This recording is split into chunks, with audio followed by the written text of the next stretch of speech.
Resident Evil. Now that strikes a chord into a lot of people in today's modern gaming landscape. You've got everything from classic games from the 90s all the way to the modernized remakes, which can be, in my opinion, pretty divisive. The thing is, though, this series has had its fair share of ups and downs, incredibly high highs and very low lows. But the thing is, this series is incredibly loved and truly cared about, especially by the fan base. And I myself got into Resident Evil quite late on in life in my gaming career.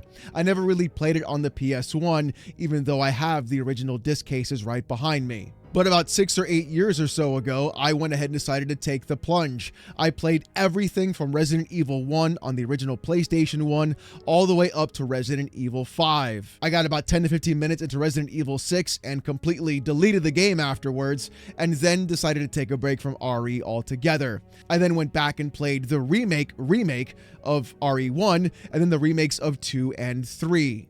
And personally, my top two favorite games are, in fact, the original Resident Evil 1 and Resident Evil 2. Now, here's the thing, though. The two games that I have missed are going to be RE7 and RE8, which I definitely want to get back into after playing Requiem as well. The thing is, though, I want to talk about Requiem specifically today. You see, that game did something I think many games today clearly don't do, or they don't take inspiration from. And I really feel like what's been going on is that a lot of game development has been missing this kind of interactivity, or dare I even say pressure being applied to the player. And it's something that I think Resident Evil Requiem was able to do basically perfectly. You see, Resident Evil Requiem is not a horror game. It's not an action game. I honestly believe Resident Evil Requiem is in fact immersive horror. Just a quick heads up though before we get started, I want to make this very clear. I'm not going to spoil the story of the game. That's the first thing. Also, the footage I'm going to be using is going to be directly from Grace or Leon early on in the campaign, unless it's something very specific which I'll talk about later on in the story, or just for actual point of reference. But I want to go back to my original thesis and idea about what I mean when I talk about Resident Evil Requiem being immersive horror. You see, there are a couple of games that a lot of people really should play. One of them being Deus Ex, not Human Revolution, even though that one is fantastic. I mean the original Deus Ex, the Deus Ex that came out in the year 2000. That game gave you a sandbox to play with. It gave you tons of tools, RPG mechanics, and even gave you the ability to manipulate the world around you to solve specific puzzles. If you wanted to go through and get past a couple of laser beams, you can stack boxes up together and do that. If you wanted to manipulate the world around you, you could do that as well, and even manipulate the enemies in specific ways to go through and provide different options of solving specific puzzles or getting past certain enemies. Really an incredibly smart game overall, and honestly, if you haven't played it, I highly suggest you do so, because it's going to give you a lot of insight as to what Resident Evil Requiem was in fact doing, especially on the Grace side of things. You see, what's really interesting about RE9 is this. There are a couple of factors always being at play. You have a classic cavalcade of different enemy types to work through. You have the zombie, which consistently goes around and cleans up all the spilled blood all over the floor, which anytime something happens, they'll run by and do that specifically. Then you have the other zombie that doesn't like loud noises, where anytime something happens or a loud noise comes around the room, they will go ahead and attack that specific area. Other zombies flick lights on and off, so you can definitely manipulate certain areas on that too. Then other zombies have specific paths and routes that they take every single time. And to make matters even worse, you also have the blister head, which will go through and add that extra level of chaos in the space to give you a little bit more randomization. You see, this is the trick about RE Requiem. These enemies are not actually enemies. They're tools to be used at Grace's disposal. And these tools, as the zombies themselves, especially in the early levels of the game, are exactly what you're going to be using to get past and solve those puzzles that the game provides you. And that's really what I mean by immersive horror. You see, when you play as Grace, you are incredibly limited on ammunition, limited on saves, limited on health, herbs, everything is incredibly difficult to find, and the panting, the slight stuttering, and everything that happens in the space, especially playing in first person, just compounds that pressure onto you as a player. So not only are you dealing with all these different tools and zombies that you're trying to get past or just get through the actual game to solve the puzzles, you're also dealing with the massive amounts of pressure being applied to you as a player. How do you bypass the light zombie? How do you get past the zombie with the sound? How do you adjust to the butcher in the area? All these things are exactly what people have to then contend with and use what's ever at their disposal to solve these specific problems. And that is how this game is more immersive sim and immersive horror. But I gotta tell you this, my first playthrough was actually done on the classic normal difficulty, where I had to use the ink ribbons, gather all the corrupted blood, well, that's what I call it, honestly, and then use that to craft all my items. The thing is though, you were always under pressure, always under the gun, even when you were going around and being chased by the big bad in the zone. And even later on in the game as well, during other certain sections, even though those other zombies weren't there, you had to deal with other enemies on top of that, giving you different devices and different ways to bypass them. The lickers in the specific zone would definitely do that for you near the end of the game, having to use glass bottles to determine whether or not you had to make an acid bomb or in fact use the glass bottle to bypass the actual enemy as well, giving you that player choice and really determining what was going to be the best and most optimal outcome of what you can do. The crafting system, applying that same exact kind of pressure. Do you go ahead and craft more bullets for your handgun, which you could easily miss? Or do you craft those hypodermic needles, which could give you the ability to stop any blister heads from appearing or even stopping them in general? These kinds of decisions, this kind of pressure being applied onto the player is exactly what makes the grace sections so incredibly powerful. A good example would be early on in the actual campaign when you're getting chased by the girl. She's quite large and very ominous to sound. Anything that you would do to then attract her, she'll come to that area and then stalk you. If you ever played Outlast, that's a good example of what in fact happens. The thing is though, there's one part in particular, and that's where you have to take the cart of actual medicine and even other items and push it to the side to get a specific item that is up on top of a cabinet. If you move the cart quickly and you just completely move it without even understanding what's happening, everything on the actual cart will tip over, spill, and the girl will in fact show up to actually attack you. Here's the kicker though. If you go slow, watch the actual cart, watch the bottle sway back and forth, and stop in between, nothing will spill. All the items will stay on top, and you can then decide how you want to move throughout that game.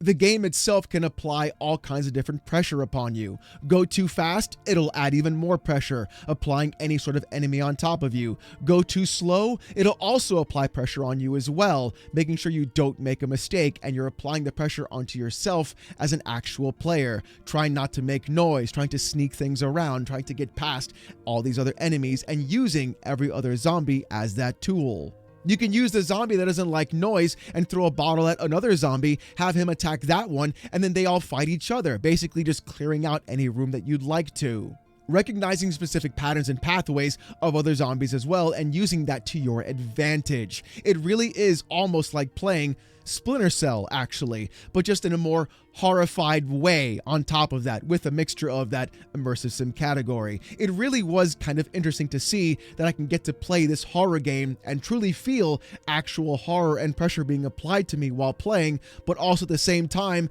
figuring out different ways of just solving those scenarios and feeling smarter that I just outsmarted a zombie that really didn't have any brains in the first place. Also, that horse down the hallway, yeah, fuck that horse. I sat there for like 2 minutes thinking to myself, like, okay, that's something's going to come out at me and I don't want to see that, or this is not going to be a fun time at all. But you see, this game does something even beyond that. Not only does it apply constant pressure when you're playing under Grace, it actually pulls the lever back and releases all that pressure onto you when you play as Leon. I was concerned about playing two different characters throughout the campaign, both incredibly different. But the thing is, the pressure being applied to Grace is vastly different than what's being applied to Leon. And trust me when I say this, I love Leon. I love Leon the most in Resident Evil 2 though, when he was kind of like that bumbling newbie trying to figure things out and being put in a situation where he shouldn't have been in. Almost like Gordon Freeman in Half-Life. That's kind of like the same vibe that I got throughout that entire playthrough. But playing Leon in RE9 feels different, even though he's full of quips, even though he's got a huge inventory space, which honestly, thank God, oh my goodness, it really made things so much easier, and he can take out enemies quicker. It didn't feel the same. It didn't feel like the Leon that we had in RE4, and especially not the Leon that we had in Resident Evil 2. In fact, Leon felt more like Snake. Hear me out though when I say this. You see, Leon is not the same one that we had in Resident Evil 4 in Requiem. Things are bad. They're different. He's not the same. There's things to take care of, and he's got a bit of a problem. Quite a bit older too, in fact 28 years older. He's got spring in his step, but something's off. You'll have to play it to figure out what I mean. And that's why I said that he feels more like Snake. Not Metal Gear Solid Snake from MGS 1 or 2. He feels like Snake from Metal Gear Solid 4. Slower, more methodical, still quick-witted, still smart, still strong, but something isn't right. You can see him deteriorate in front of you as you play. Things aren't the same. There's a pressure being applied to him, and you almost, at that exact same moment, can see that kind of thing happen. You can see Leon not be as quick as he normally is, not be as fast as he usually is. Relying on the hatchet more than anything really goes to show that space as well. Different weapon, different style, different autonomy altogether. And it feels like you know something is off, but you can't quite put your finger on it. And that's why the pressure for Leon is different than the one for Grace. On Grace's side, you are starved for ammo, starved for anything to get you by, trying to craft anything in your path to get everything done.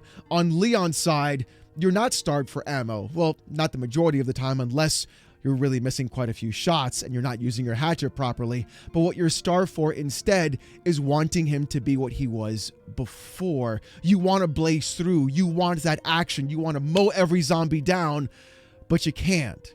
Something feels off. It's not right. Things are slower than they should be. Stuff doesn't feel right, especially later on when you fight specific bosses and even when you retract to other areas where you go back to your past. And later on in the campaign, you find out exactly what's been happening and why things feel that way.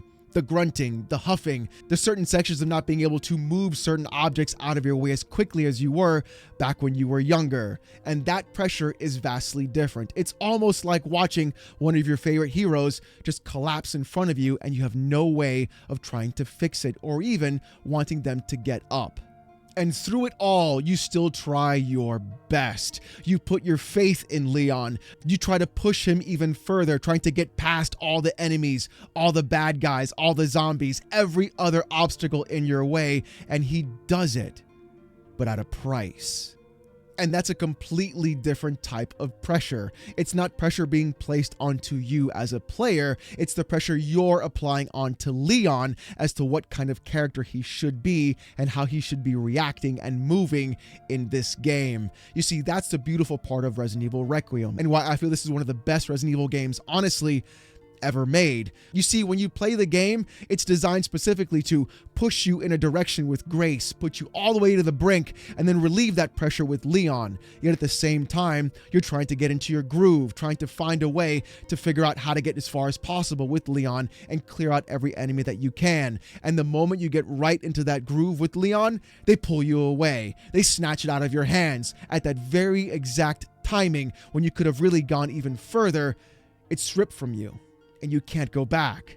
You're back to being Grace again, and you're going under that pressure all over again, under the knife per se, trying to figure out how to craft more items and move in that direction. And as you hit that point once again where it's too much, they put Leon back in front, and that is exactly why this game does so much well. Throughout all the immersive sim categories on the Grace side, throughout all the action parts on Leon's side, what you have is a simple yin and yang, basically, two polar opposites of playstyles melding together as to one. And the developers knew exactly what they were doing, keeping Leon in the forefront, but you knew something was off, pushing Grace in front of you when just as you were getting into that groove of Leon's section, and then ripping that entire joy away from you and pushing you back down into the actual depth and muck and dirt of trying to go through and just survive in general.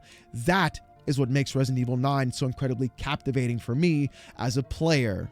The thing is, though, the only concern that I have with this game is that it feels like Capcom is specifically trying to basically recanon the entire series, going through and using the remakes as the true canonical line of what's been happening throughout the story. If you haven't played RE2 Remake, I suggest you play that before you play RE9. Also, you should play RE4 Remake as well before you play RE9 too, giving you some idea and understanding of why Leon is that kind of character. I will say, though, the game truly is fantastic, but I think the big problem that I honestly have with it is, again, the resurgence of the yellow paint box, which we've seen basically all over the place. And sadly, it is in fact the trope that many developers still use to this day to signal something that is going to be used for you to break or to have access to or even gain items from. You know, you got to take the good with the bad sometimes, I guess. But honestly, there is way more good in this game than actually bad.